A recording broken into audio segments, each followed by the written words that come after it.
Good morning, friends.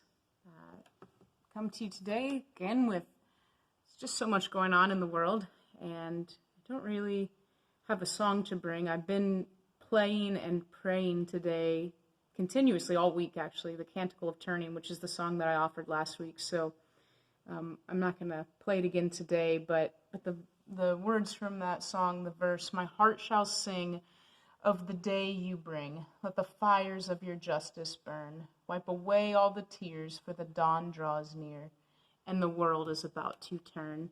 And I think that we are in birth pangs right now in our country and in the world, and there is much turning happening and much turning that needs to happen. And there's also, I think, the fires of justice burning, and so I'm grateful for that.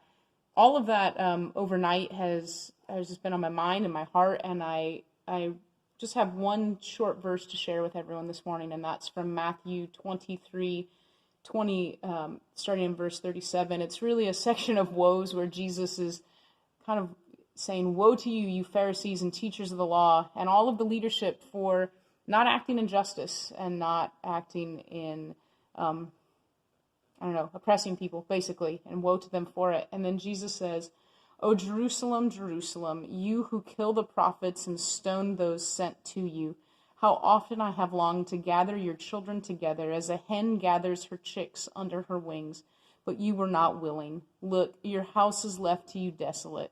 For I tell you, you will not see me again until you say, 'Blessed is he who comes in the name of the Lord.'"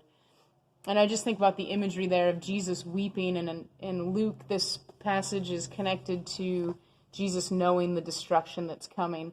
And I think that all of it's connected to the woes, to the injustices, to peace that had not been accomplished because of people in power kind of choosing not to let it happen. And I think we're seeing that in our country, and I think that there is some desolation. I think the Lord has desired many times to gather us under his wings and to teach us his ways, and we've rejected that. We've stoned the prophets.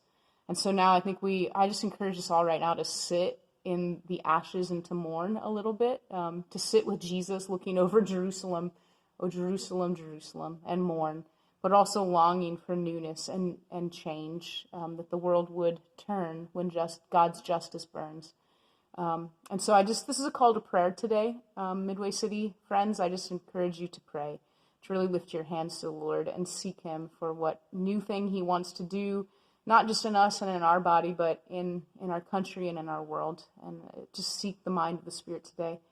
I love you, friends, and I know that the Lord desires to gather you under his wings as well. And those of us who are willing, I think he gathers with all of his love and nurture. Love you, friends. Goodbye.